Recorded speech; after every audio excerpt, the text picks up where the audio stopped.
अभी शब बारात में जाएंगे अगरबत्ती लेके बाप के कब्र पर, शब बारात में अगरबत्ती लेके जाएंगे, अगरबत्ती लेके जाएगा। पूरी जिंदगी में बाप के नाम से कुल हुला शरीफ पढ़ा, नाम तो शरीफ पढ़ा, और 3 बजे भोर बाप के माथा के ऊपर हाँ गड़ दिया, लगता है एकदम पड़ाका फूट रहा।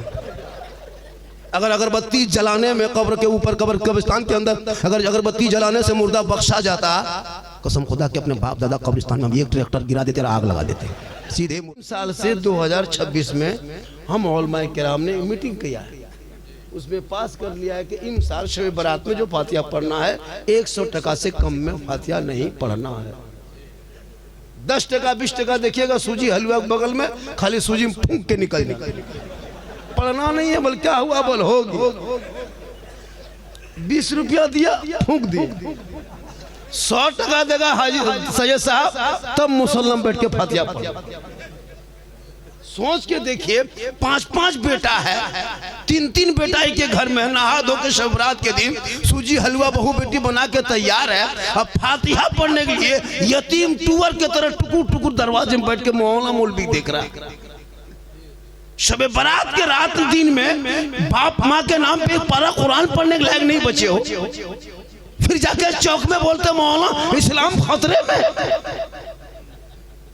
सोचा कभी आपने जिस उम्र में तेरे बेटे को कुरान किताब मकतब में बैठ के पढ़ना चाहिए, उस उम्र में 1:30 बजे रात तक गलियों में बैठ के पबजी खेलेगा, फिर बाप का इस्लाम खतरे में।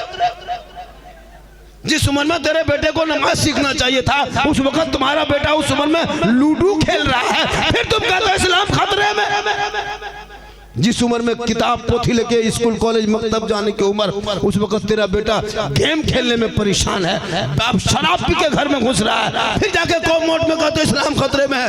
याद रखो खतरे में इस्लाम नहीं है, न कभी था, न है, न रहेगा। इस खतरे में तो तुम हो, तेरा समाज है, तुम्हारी औलाद है, तेरा मोहल्ला है, तेरी सोच है। मेरा इस्लाम तो कल भी जिंदाबाद था, आज भी जिंदाबाद है, क़यामत तक जिंदाबाद रहेगा। लेकिन ये कौम कुछ नहीं, मस्जिद बनाएंगे। अभी वर्तमान में कितने नमाजी होंगे मस्जिद में? मोटा मोटी जब से आप आए तब से ठीक लगभग 50, वैसे हाँ 30। आबादी कितनी? 300, लगभग 400, 1000 घर में एक मस्जिद बन रही है, 50 नमाजी, 950 हाजी, 950 हाजी। वो लोग मक्के में पढ़ता होगा, यहाँ कहाँ पढ़े। अफसोस लगता है 50 नमाजी, 7 नमाजी अपने अपने पीर बन गया होगा, 6 नमाजी उसमें हाजी अपने अपने, एकदम मत पूछिए मुफ्ती साहब फतवा देने पर आ गए। याद रखो मुसलमानों, औलाद को पढ़ा दो। क्या जानते हैं नमाज के बारे में? सैयद साहब बोल दिया नमाज पढ़ने चले गए, 50 नमाजी सर्वे करो, उस 50 नमाजी में 5 नमाजी ठीक से नमाज पढ़ना नहीं जानता होगा। पढ़ रहे दुनिया देख रही, पढ़ रहा, कैसे पढ़ोगे नमाज? हम लोग जो नमाज पढ़ते हैं सैयद साहब, तो हम लोग बचपन में मदरसा में बैठे हैं, पढ़े हैं, संदल कुरान पढ़े, अम्मा परा पढ़े, अलिफ लाम पढ़े, कुरान पढ़े, नियतनामा खरीदे, इमाम के पास बैठे, 2-4 लाठी मार खाए, तहियात याद किए, 6 दिन लगा रट के सुनाए, पास किया, तब आज हम लोग नमाज में तहियात पढ़ रहे हैं। 7 दिन लगा दुरूद शरीफ याद करने में, 8 दिन लगा दुआ कुनूत याद करने में, 9 दिन लगा दुआ मसूरा याद करने में, 10 दिन लगा आयतुल कुर्सी याद करने में, 3 महीना लगा 10-20 को सूरत याद करने में, तब आज हम लोग नमाज पढ़ते हैं। पहले पढ़े तब जाके नमाज पढ़ रहे। अच्छा आप लोग कभी अली बाता पढ़े नहीं, अम्मा पारा खोले नहीं, अली बाता दिखे नहीं, असल कुरान छुए नहीं, अली फिला कुरान शरीफ पढ़े नहीं, मस्जिद में घुसे नहीं, मदरसा में बैठे नहीं, फिर भी आप लोग नमाज पढ़ लेते। सोचने वाली बात है, बगैर पढ़े आप लोग जो नमाज पढ़ते हैं, आप लोग मानुस नहीं है, आदमी नहीं, पक्का जिन्नात है। ये लोग सब जीन है। बगैर पढ़े नमाज पढ़ना ये जिन्नाते काम है। रमजान में कैलेंडर छापिए आप, 6:04 में सहरी अफ्तारी है, रोजा खोलना है 6:22 में, कैलेंडर छाप दीजिए, टांग दीजिए मस्जिद में, और फिर आप ही को कहेगा मौलाना साहब आज के बजे रोजा खोलना है?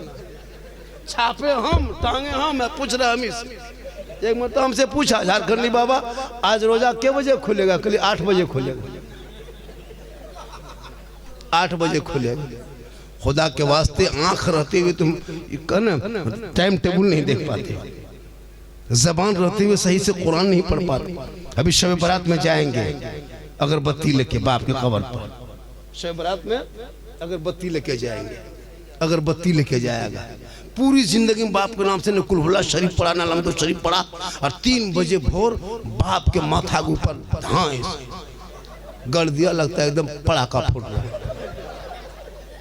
अगर अगरबत्ती जलाने में कब्र के ऊपर कब्रिस्तान के अंदर अगर अगरबत्ती जलाने से मुर्दा बख्शा जाता, कसम खुदा के अपने बाप दादा कब्रिस्तान में हम एक ट्रैक्टर गिरा देते और आग लगा देते, सीधे मुर्दा जन्नत।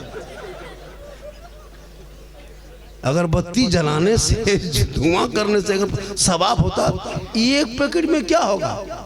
एक ट्रैक्टर गिरा देते, सीधे आग लगा देते। पता चला अपने औलादों को इतना पढ़ा दो ताकि जब माँ बाप का जनाजा लेके कब्रिस्तान के तरफ जाएंगे, दुआए जनाजा पढ़ेगा, कब्र में उतारेगा, मिट्टी देगा, दोनों हाथ उठा के कुरान पढ़ के दुआ करेगा, वो बेटा भी बख्शा जाएगा, माँ बाप भी बख्शा जाएगा। सेहरा में, जंगलों में, बयाबान में पढ़ो। अरे मीनार गिर पड़े हैं तो मैदान में पढ़ो। ये बेखबर नजूमी तुम्हें क्या बताएंगे कल होने वाला क्या है, ये कुरान में पढ़ो। तू मत घबरा। आज भारत की स्थिति देखते हो, हिंदुस्तान के हालात देख रहे हो, हुकूमत की नजर के सामने क्या हो रहा है। एक मामूली आदमी मुसलमान को उनका आधार कार्ड जांच कर रहा है इस भारत में, जिनके बाप दादा का नाम इंडिया गेट में है, उनसे देशभक्ति का सर्टिफिकेट मांग रहा है। जिनके बाप दादा कल अंग्रेजों की गुलामी करता था, आज वो देशभक्त बन के फिर रहा है। और जो मुसलमान अंग्रेजों से लड़ के देश को आजादी दिलाया है, आज उनको इसी देश में दोहरी नागरिकता के लिए लोग परेशान हो रहा है। मुसलमान को जगह जगह टॉर्चर कर रहा है। वो गाय लेके जानवर लगेगा सड़कों पे उतर जाए तो उसको पीट के मार दिया जा रहा है। कभी सोचा आजाद भारत में दिन देखने को मिल रहा है। बेटियां निकले तो निकाब नोच ले रहा है, भाइयों को जेल पे डाल करके यूएपीए कानून लगा के सड़ाने की कोशिश। कितनी मस्जिदें अतिक्रमण के नाम पे तोड़ा जा रहा है, कितने मजार को बुलडोजर कर दिया किसी आजाद भारत में। सोचता कि मुसलमान को मिटा देंगे, ये उनकी भूल है, ये उनकी गलती है। जब जब इस्लाम मुसलमानों को सताया गया वक्त में, जब जब जमाने ने जुल्म किया है मुसलमानों पर, तब तक इस्लाम आगे बढ़ा है। इसलिए तू ना घबरा, इसलिए भारत में जब तक गरीब नवाज रहेंगे, भारत में मुसलमान रहेंगे। तू अपने रास्ता को बदल दे। तू जिस रास्ते से जा रहे हो तेरा रास्ता गलत है। इसलिए गलत है कि तुम अजान 5 वक्त मोहल्ले में बैठ बैठ के सुन लेते हो, तू मस्जिद जाना छोड़ दिया है। घर में कुरान समेट के रख दिए हो, तूने तिलावत करना छोड़ दिया है। जलसा मिलाद में आके बैठ जाते हो, अमल करना छोड़ दिया है। बूढ़े माँ बाप के पास रहते हो, खिदमत करना छोड़ दिया है। उलमा से मिलते हो, मोहब्बत करना छोड़ दिया है। समाज में बैठते हो, इंसाफ बोलना छोड़ दिया।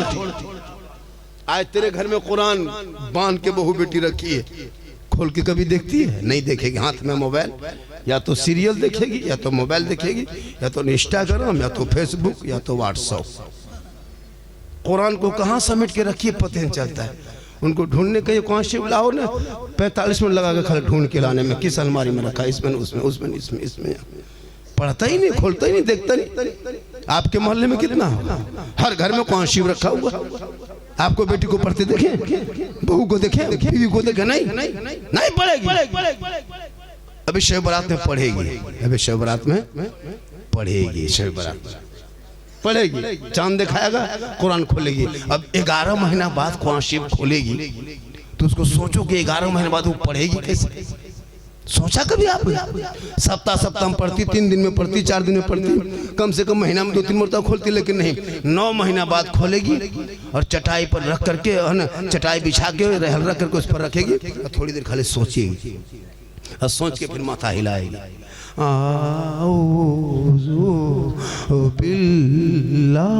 लगता पूरा खानदान मर गया।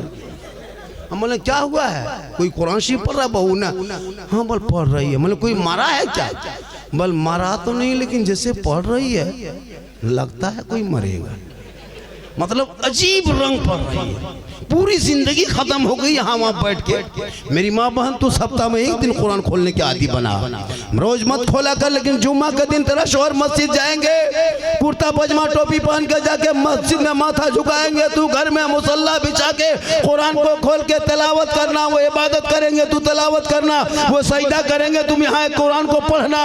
जब तेरा शोहर 1 घंटा पौने घंटा 1.5 घंटा 1.25 घंटा मस्जिद से वापस जुम्मा के दिन आएंगे, जो ही घर में कदम रखेंगे तो कुरान पढ़ना बंद कर दो।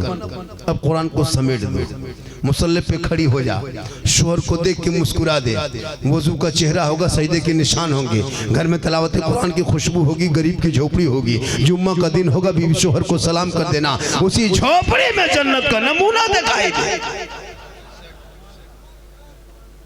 कभी पढ़े कुरान? नहीं पढ़ेंगे, बाप मर जाए नहीं पढ़ा इंसान, 4 बेटा है, कुरान पढ़ने के लायक नहीं बचा। खुदा के वास्ते अपनी मस्जिदों पर जब तामीर करोगे, उस मस्जिद के नीचे में बैठ के तिलावत कुरान करना, अपने औलादों को पढ़ा देना, ताकि तुम्हारी औलादें जब पढ़े लिखे होंगे मस्जिद जाएंगे, अदब से नमाज पढ़ेंगे, फजर के नमाज के बाद मैक पे आके सलाम पढ़ेगा, मुस्तफ़ा जाने रहमत पे लाखों सलाम, शमे बज़ में हिदायत पे लाखों सलाम, डाल दी क़ल्ब में अज़मत मुस्तफ़ा सैयदी आला हजरत पे लाखों सलाम।